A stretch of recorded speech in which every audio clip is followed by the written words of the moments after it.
The question about whether this is applicable to schools, I think, is really important.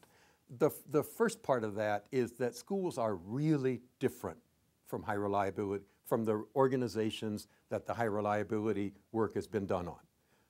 First of all, the high reliability work, it's a little bit deceptive because it's a little bit more subtle than we would think simply from the name of it.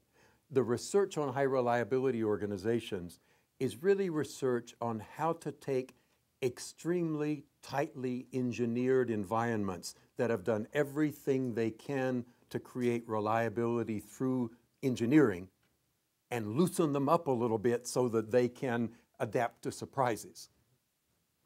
Well, schools are really different from that, okay? One, we're not that standardized to start with.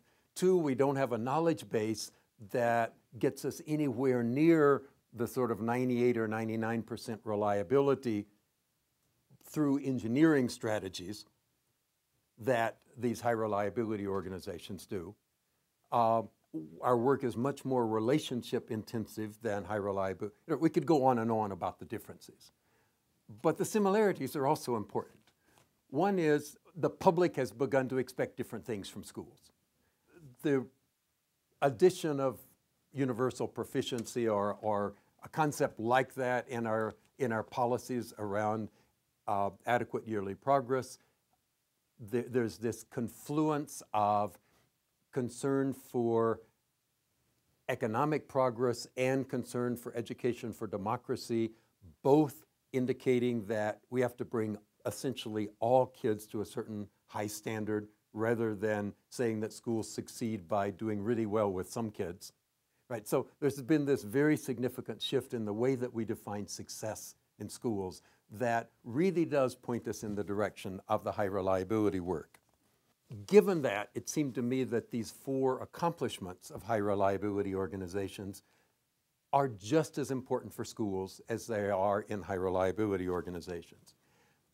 And then the final reason that got me interested in this, or has kept me interested in it for so long, is that the high reliability organizations they have an intriguing success in what's one of our most vexing problems in leading organizational change in schools, and that is that they manage the conflict between top-down standardization control and bottom-up flexibility or teacher autonomy in a way that we haven't figured out very well in education, and we've all seen place after place after place where that has brought reform to a standstill. Okay. And for the most part, our strategies to address that right now are very person-dependent. They're based on the political skill of the superintendent or the principal to manage those conflicting forces.